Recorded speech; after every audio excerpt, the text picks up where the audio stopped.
The subjects and topics. You have number 3, which says the Kibbul HaYehudim is asher chelu lasis. The Yidden accepted part of themselves that which they have begun to do. And we said that the explanation to that pasuk, the deeper meaning to the pasuk, is that they accepted upon themselves the Torah which they accepted 1,000 years earlier. Here now they reaccepted and sort of confirmed their acceptance. And why does it need to be confirmed? So we said because when the Yidden went out of Mitzrayim and they stood at Har Sinai, they didn't just accept the Torah. Hashem held the mountain over their head, and he said that if you accept the Torah, fine, and if not, then Hashem said he will drop the mountain on their head. Oh boy. Mr. Yafi, if you didn't make the copies yet, oh, so we don't have a thing yet. The Ruach HaKodesh is not going to work today. Okay. No, she's making copies, and I realized I put the copies into the booklet already. We don't need it. Okay. Next time.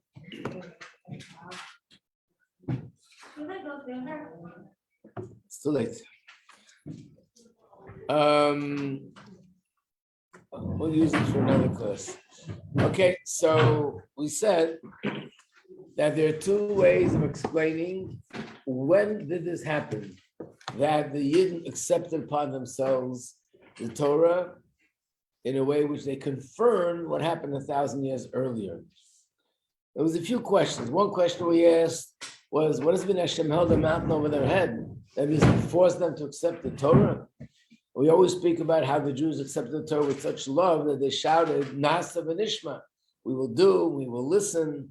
And here we're saying it was sort of forced upon them. And that's question number 1. Question number 2, if that's the case, then according to the opinion that the Jews reaccepted it when there was a decree of Haman, so what's the difference? It's the same thing. What is the difference if there's a mountain held over their head or there's a decree of annihilation over their head? It's the same thing. So this is the way it's explained in the Chassidus, a very beautiful explanation. And I just want to show you again the word. Number 4 on the list is the language of the Gemara, Kofa Aleim Har Kegigis, which means he held the mountain over their head. It sort of surrounded them, encompassed them like a gigis, like a barrel. That's the expression the Gemara uses. So the Alter Rebbe gives the following explanation. It says like this, that we know from other sources that a mountain represents love. What is the connection? Where do we see this? So one of the places where we see this is that the Gemara says, Avram Avinu, when he spoke about the Beis HaMikdash, he called it a mountain. Yitzchak, when he spoke about the Beis HaMikdash, he called it a field. Yaakov, when he spoke about the Beis HaMikdash, he called it a house. And there are many, many commentaries on what's the difference between a mountain, a field, a house. But one thing is clear, that we know according to Chassidus that Abraham, Yitzchak, and Yaakov, they were all the 3 attributes of Chesed, Gebura, and Tiferes. So Abraham, when it says they had 3 different names, they weren't disagreeing with each other. It means every one of these tzaddikim perceived the Beis HaMikdash from his perception, from where he stands, from his point of view, which means Abraham saw the Beis HaMikdash from a Chesed perspective, Yitzchak saw the Beis HaMikdash from a Gevurah perspective, and Yaakov saw the Beis HaMikdash from a Tiferes or Rachamim perspective. So Abraham, who saw the Beis HaMikdash from a Chesed perspective, which is love, and he served Hashem with love mainly, he referred to the Beis HaMikdash as a mountain. And one of the ways of understanding how is mountain even a metaphor for love, because what is a mountain? There's land, and the land is straight. And a mountain is where the land extends out of the ground, and that's all that it is. It's the same thing like all the other land, but this stands out. So chesed or ava, love, is when a person is drawn out of himself towards another person. So as if to say the physical diagram of a mountain, the physical form of a mountain, it represents the attribute of chesed, the attribute of love. Thank you. So what happened here was that Hashem, when he held over the mountain, what really happened was that Hashem revealed his love, that we Yidden should feel the love that he has for us. There's a pasuk in Chumash. It was also mentioned yesterday in the Hayom Yom Chidon. One of the Hayom Yoms speaks about Hashem's love for every Yid. Ahavti eschem omer havaya. Hashem says, I love you, Yidden. And who does he love? He loves every single Jew unconditionally. So we don't feel that love. What happened about in Torah, Hashem allowed us to feel the love that he has. And his love is infinite. When we felt Hashem's love, we were sort of compelled to feel love for him. And why is that? It's based on another subject that's very, very common in Chassidus, and that's number 5 on the list. Kamayim haponim el haponim, kein leva adam el adam. Kamayim, just like water, will reflect a face in the water, which means whatever kind of face you show to the water, that's the kind of face that'll reflect back to you. If you're smiling, the water will smile back. In fact, in relationship to the time that we're in now, where we know that we have to merit to see Hashem's great miracles, and the most important thing is to think positive. So this is one of the famous quotes from the Zohar, that the Zohar says that just like water reflects the face of the person that looks into the water, if I have a happy face and a confident face that Hashem will perform miracles, I create that happiness and that confidence and that face up there. And when there's a smiley face up there, what does it bring? It brings brachas down here. Chas v'shalom, a person has a face which is expressing anxiety and worry and concern and fear and dread, then God forbid they create that face up there, and that brings the opposite. So therefore, it's so important to have a simcha and think positive. So it's also the same idea, like water reflects a face. But here he's talking about emotion. And just like water reflects the face, that's how one heart reflects another heart. Which means that if one person has love for another person, the nature of love is that if a person has love for someone, that person's heart sort of responds with love to them. That's the nature. Of course, it doesn't have to be that way. And very often people make an effort not to let themselves feel because they really don't want to have any feeling of love for the person. But the natural reflex is that when the heart feels someone loves them, you feel love towards them, especially if they reveal it. If they speak about it openly and they show how much they love this person, it makes you feel that way towards them. So when Hashem revealed his love to the Yidden, which means we now felt all the love that Hashem has for us, which is infinite. What did it do to us? That we responded with also unconditional love to Hashem. So that means, did we accept the Torah with love or we were forced? What? What? It was with love. So why do we say he held the mountain over the head? It means it's as if they were forced. Well, if Hashem revealed such strong love to them, they were compelled to feel love for him. Which means even though they accepted the Torah with the greatest love, but it sort of didn't come from them, it bounced off from Hashem.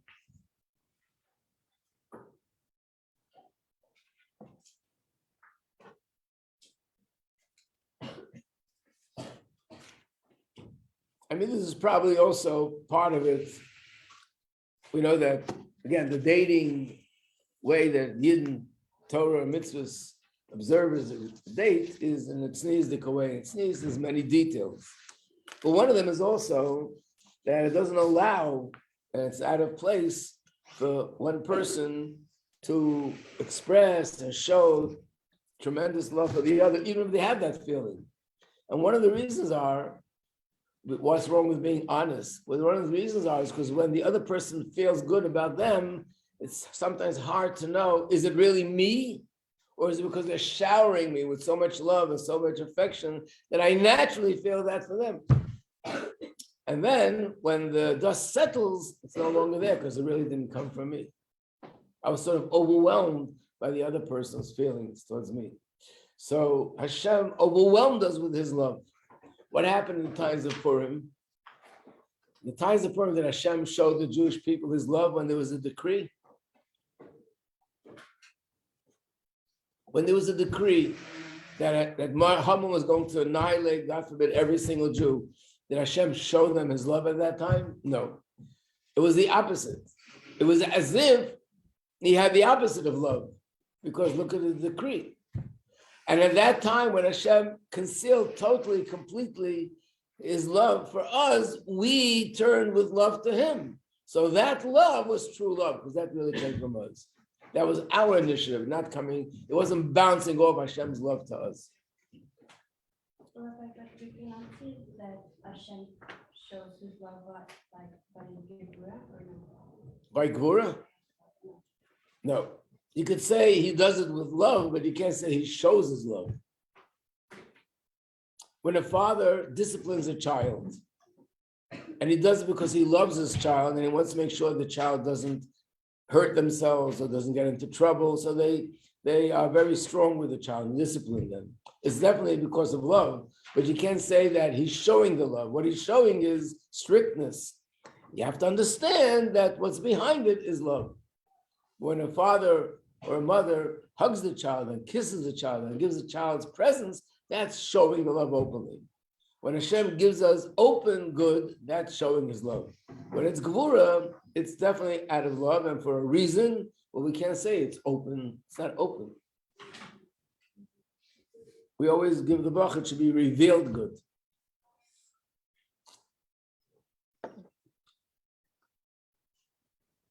So you see the difference. So it's really, now we can understand how, yes, later they confirmed, they sort of completed the process of accepting Torah. When they got it at Har Sinai, they accepted Torah with love. But in a certain way, it wasn't their love. It was the love of Hashem that was reflected in their hearts. In the times of Haman, the Yidden showed their love to Hashem and they reaccepted the Torah with love. But that love was not a result of Hashem showing him his love, because he didn't. And yet we came out with this great love. So that was our own initiative, and therefore it completed the process. Is this understood before we go to the next part? Yeah? Okay.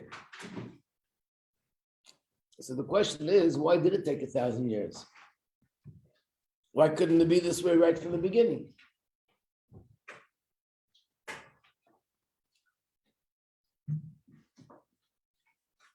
And the answer is that when we went out of Mitzrayim, that's when we were born as a nation. So let's think for a moment of the human birth and the human growth and the human development. What we see is that a baby is born, the baby does nothing for itself. The mother feeds the baby, the mother bathes the baby, the mother carries the baby from one place to another. The baby can't do anything for itself. Everything is done by the parents. As the baby gets a little bit older, it starts doing something by itself. And as it gets older, it does a little bit more things by itself. In fact, gradually, that's how the baby develops. And the right way that this should happen is that as the baby develops, the mother has to sort of pull back a little bit and allow the baby to be an independent human being. In fact, we know that some people have issues because the parents abandoned them, just let them, didn't take care of them, neglected them. But there's also another kind of a problem sometimes, that the parents were overbearing and they were on top of everything. They didn't let them become their own person. They did everything for them. They did the homework for them, they did the cleaning for them, and they did the cooking for them, and they did everything for them, that they never learned how to do things themselves. So what's the right way? The right way is that you definitely have to start off doing everything for your infant, But as the baby grows, you slowly move back and allow the child to be independent. And that's for their benefit and for your benefit. Think of the Jewish people as a nation in the same way. Initially, Hashem he revealed himself to us. He revealed himself in Mitzrayim, he revealed himself in the desert, he revealed himself by Har Sinai, and he revealed himself through the prophets. But gradually, as the generations proceeded, slowly things became more concealed. On one hand, it's because we weren't worthy, but on a deeper level, it was part of a process of us being able to stand on our own feet. That Hashem wanted the love for him and the awareness of him and the consciousness of him should come, not because he reveals himself, but because we are taking the initiative to get there. So that's what happened. It was like a process that started when they were at Matan Torah. It was completed, and the culmination of that process was in the times of Purim, that they, at Purim, completed what they started, because then the receiving of the Torah, the commitment to Torah, the commitment to Hashem, everything came from us. But not because on that day we changed. This was a result of 1,000 years of the history of what we went through. Torah and mitzvahs and everything else brought us to the place that now we can do it on our own. And we can go a step further, which is that after the Beis Hamikdash was destroyed, it's the same thing. As long as we had a Beis Hamikdash, it was still more godliness revealed than in the later generations. So on one hand, we don't have it because we don't deserve it. On a deeper level, now, when there's no Beis Hamikdash and we don't see godliness and we have no prophets, we don't have the things we used to have, and we're learning Torah and doing mitzvahs and being strong, that's even more on our own initiative than ever before in history. And that's the purpose. So now is the highest place of In a certain way, now is the highest avodah. Yeah. And that's the way Chassidim understand what we are going through as Chassidim. That all the generations, starting from the Alter Rebbe, there was a Rebbe that was openly guiding us, inspiring us, and giving us brachas and speaking to us. And of course, we had to do everything ourselves, but still there was an inspiration coming from a tzaddik. The situation we're in now, since Gimel Tammuz, is we're still continuing everything the Rebbe told us to do, and actually shluchim are going out all over the world, and they're having Mesiras Nefesh, as you see even now in Ukraine, Mesiras Nefesh. But now it's not openly the Rebbe's inspiration. The Rebbe is not speaking to them. The Rebbe is not telling them what to do. The Rebbe is not giving them dollars. The Rebbe is not sending them letters. It's all based on what the Rebbe did in the past. Of course, it's happening now, but that inspiration now is concealed. It's hidden. So it's more on our own. And ultimately, that's what brings Mashiach, because this is the highest avodah. Not that we want this avodah, God forbid, but we have to understand that this is what it's about. So this is what it means when we say that in Purim, we completed the process of Matan Torah. So this, what I just said, covers the three numbers, 3, 4, and 5. One more thing. So what is it at the end of the day? When did he reaccept the Torah? So was it during the decree or after the miracle? They were so excited that they reaccepted the Torah. So the answer is there's two ways of understanding it. Based on what it says in Gemara, the simple pshat is they reaccepted the Torah after the miracle as a result of their joy and their acknowledgement and gratitude to Hashem. In Chassidus, it says that there was two. There was also reaccepted the Torah when there was a decree.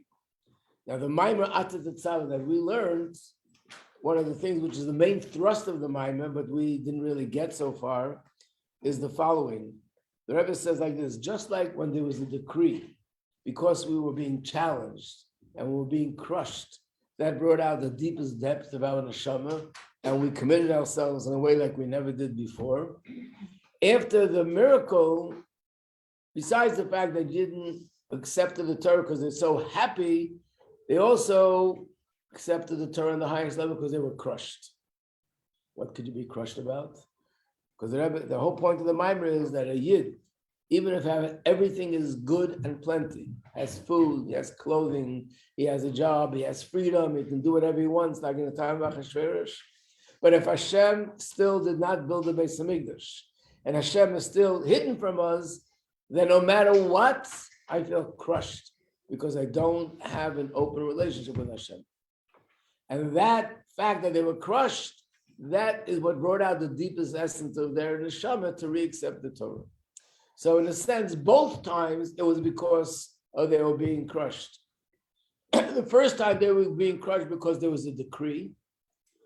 After the miracle, they were free, they were happy, they had everything they needed, and yet they were crushed because we don't have Beis Hamikdash, we don't have Hashem revealed. I once saw this in reality. Of course, what I'm going to tell you now is a strange story, but it happened because there are strange people on the planet.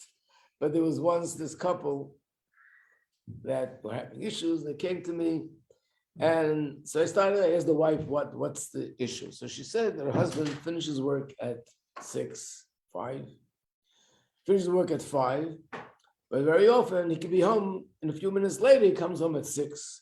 Sometimes he comes home at 7. Sometimes he comes home at 8. Sometimes he comes home at 10 or 11. And sometimes he doesn't come home altogether. He comes home the next day. Okay. I always learn you have to hear both sides of the story. So I asked them, what's your side of the story?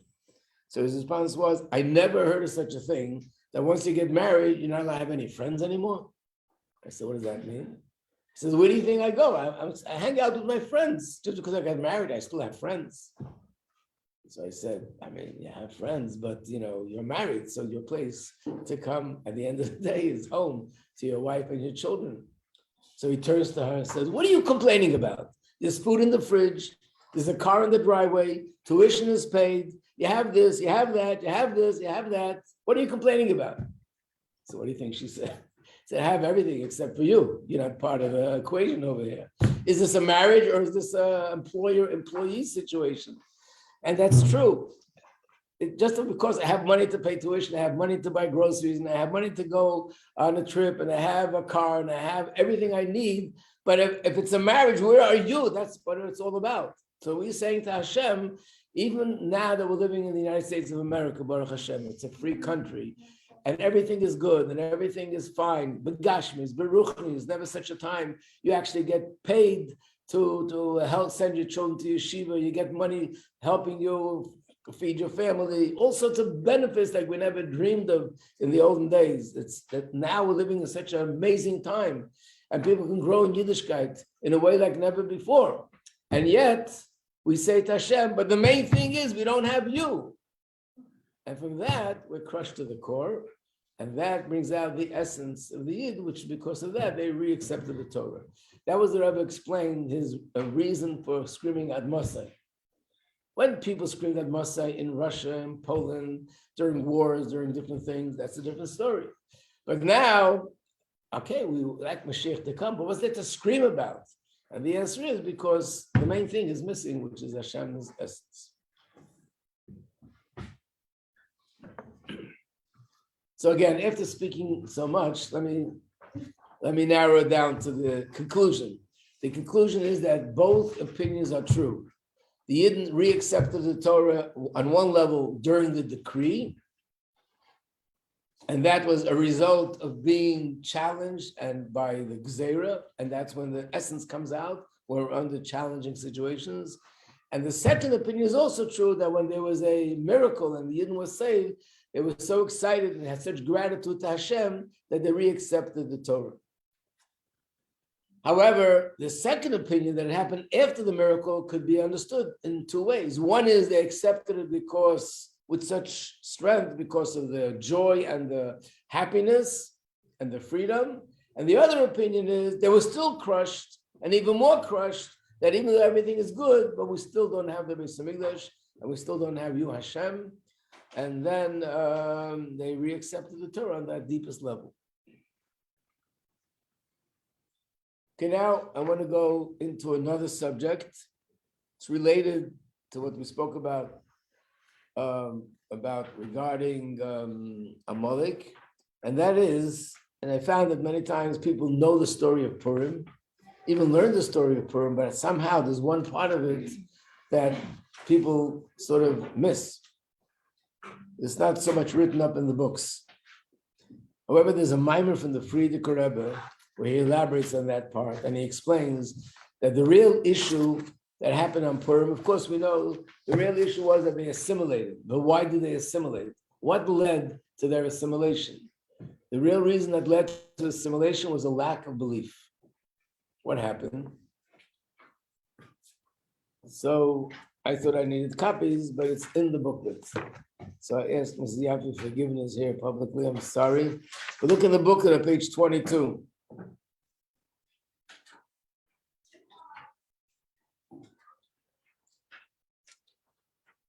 Okay, this copy you don't have, so let me give this out. Do you mind? Thank you very much. When the Yidden were not conducting themselves properly, there was a Navi. The Navi was Yirmiyahu, and he was warning them that if they don't do tshuva, ultimately the Beis Hamikdash is going to be destroyed, and they're going to go to Golus.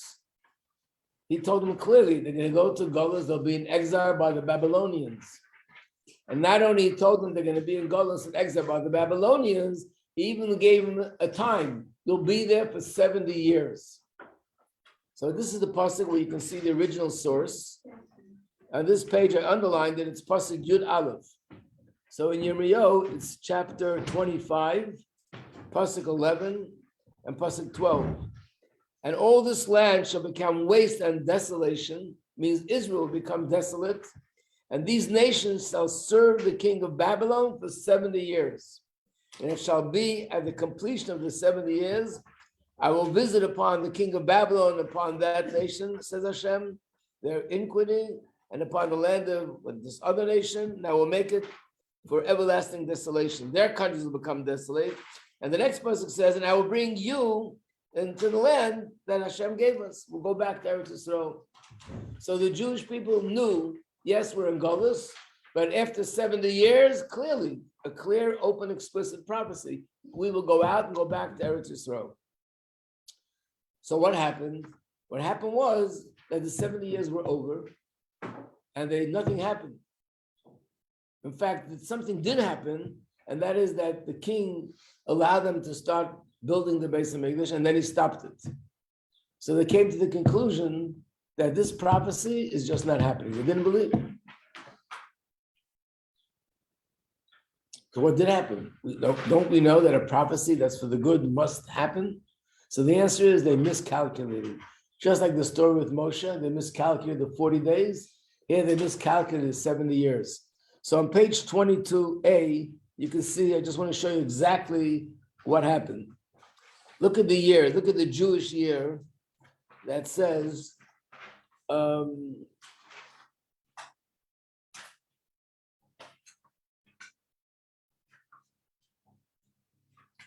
3319. Yerushalayim was conquered, and Yehoiakim, who was a king, was exiled. When Yerushalayim was conquered and the king was exiled, they started counting the 70 years from that point. And therefore, they said the 70 years are over and we're still not out of here. So I guess this prophecy won't happen. But then look at the end of the page where it says the first Beis Hamikdash was destroyed, the year 3338. And then look at the other side of the page. When was the Beis Hamikdash built? The second Beis Hamikdash, all the way at the bottom on the second page. The building of the second Beis Hamikdash was resumed 3408. How many years is 3408 from 3338? Exactly 70 years. So where did they go wrong? Instead of counting 70 years from when the Yerushalayim was conquered, they were supposed to count the 70 years from 18 years later when the Beis Hamikdash was destroyed. And when did Purim happen? Look at that. Purim happened literally a few years before this. Look, 3399, Esther was taken to the palace. 3404, Esther took action against Haman's decree. 3406, Mordechai proclaimed Purim. 3408, they started building the second Beis Hamikdash. So that means that it came as a result of the lack of Amunah, they didn't believe. So I want to learn inside a part of a mimer of the Frierdiker Rebbe about this. But before we go there, in case I don't have enough time, I want to point out something else. And here you see an interesting thing. Do you know that the decree in the times of Haman was the worst decree that Jews ever had in history? And the reason was because in Egypt, they didn't kill them, they just had them as slaves. And other times in history when Jews were unfortunately killed, it was in one country, but in another country they were able to live. But this was the only time that every single Jew around the world was under this decree, because Achashverosh was a world ruler, to Chas v'Shalom kill every single Jew. So it was the worst decree ever in history. And when did the worst decree ever in history happen? 2 years before the complete redemption. So when people look at things that are happening, like things that are happening now, and they say, how can you talk about Mashiach coming, imminent? Look what's happening. And the answer is that, on the contrary, we see by Purim, Dafka right before the big bang, the good big bang happened, that's when they had the story of Purim. So there's a mimer from the Frierdiker Rebbe, which is also in this booklet. Those who want to follow in Hebrew could look at page 21. Those who want to follow in English, I would like to give this out. This is the mimer, the whole mimer in English. Again, who could I bother this time? Sarah. Thank you.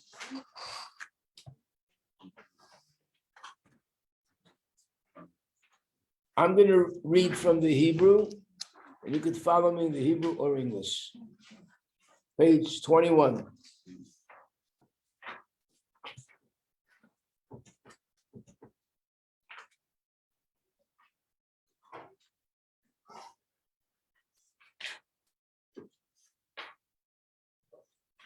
We'll start from the paragraph right in the top of the page, where it says, Oidos Hasibos. Regarding the reasons, I'm going to read it in English, but you can follow me in the Hebrew. Regarding the reasons that brought to such a low, spiritual low, there are two opinions. One opinion is Rav Shimon bar Yochai said that what caused it was that there were a group of Jews in the times of the Nebuchadnezzar, the king of Babylon, that they were totally into the power of the king, totally into all the materialistic things. And this was Nebuchadnezzar's perspective. Everything is power and material, and the Jews gravitated to that philosophy. And therefore, Rav Shimon bar Yochai said that the sin of the Jews in those days was they bowed down to the image of Nebuchadnezzar. Literally, bow down means just bending your head, but it also means they bowed down, which means they shifted from the Torah perspective to the perspective of Nebuchadnezzar. They lowered their head, which means they lost their perspective as from Jews, and they took on the secular perspective that everything is about power and money and control and so on. There's another opinion. That paragraph begins with the word Hadeya Shniya. The Jews and the Persians and the Babylonians and those from Modai, they all became very close. They benefit from the meal that Achashverosh made, and that closeness that caused them to assimilate. And now he explains what really happened. It was a few years before they were supposed to go out of Golus, and the Satan began to incite the Yidden and try to get them to do sin. The reason why the Satan did that, because he didn't want the Golus to end. You know, when Golus ends, the Satan is out of business. Nobody likes to go out of business. The Satan also doesn't want to go out of business. So he tried to make sure that their stay in Golus should be, their exodus should be delayed. There were a lot of tests, and the words of Mordechai Hatzadik and the Sanhedrin didn't help. In addition to that, there were people who were azir panim, means people with a lot of chutzpah, that they stood up against Mordechai, and they made fun of Mordechai and his Sanhedrin. And when Mordechai came to the Yidden and said, don't give up, we're going out of Golus soon, it's happening very soon, they made fun of it. By the way, you know the story that Haman made a decree especially about children not learning Torah. What did Mordechai do? He taught them Torah. You know what he taught them? Anybody know what subject they were learning? What? Not to be afraid. that's for sure. But he taught them a certain halachas. Anyone knew which halachas he taught them? He taught them halachas of korbanos in the Beis Hamikdash. Total defiance. Here Haman is talking about annihilating everybody, and it's all ending. And he's telling the children, we're going out of Golus soon. We're going to have a Beis Hamikdash. Let's learn the laws how to do the korbanos. In other words, implement the emunah in them. So he was telling them, and what they were saying was, are you kidding? It's a joke. We've been here for 70 years. It's never going to end, and so on. Let's turn the page. Through them making fun of Geula and Tshuva that Mordechai was calling out to, they caused. Who were these people? They were the Satan. People who are better people started to have doubts. Up until now, they believed in Geula. But when you hear other people making fun and putting it down, they started to doubt whether we're really going to happen. Another thing that went wrong was, besides Mordechai and a few selected sages from the Sanhedrin, even the other sages didn't talk about the Geula coming. They were quiet. Why were they quiet? They couldn't say the Geula is not coming because they knew that it's going to have to come.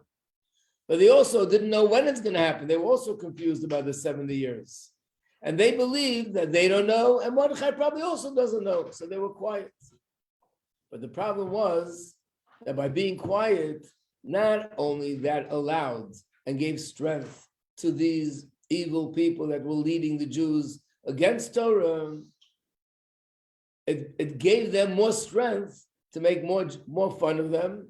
And as a result of that, it led not only to not having belief in Geula, it led to assimilation. They started to eat treif and desecrate Shabbos, intermarriage, and all these things that were going on at that time.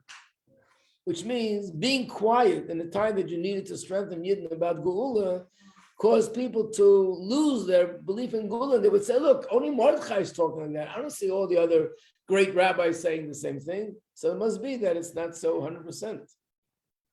And slowly that caused it to happen. So this coincides with what we said, that Amalek is all about coldness. Amalek is all about doubts and Amunah. And in fact, that was the actual story that happened, that they had doubts and Amunah as a result of all these things. And Mordechai, at Tzaddik, was the one in that generation that strengthened them to have Amunah. And by strengthening their Amunah, that is how they were able to overcome the decree. And they had the miracle of Purim. So too shall we see now in our days. You're very welcome.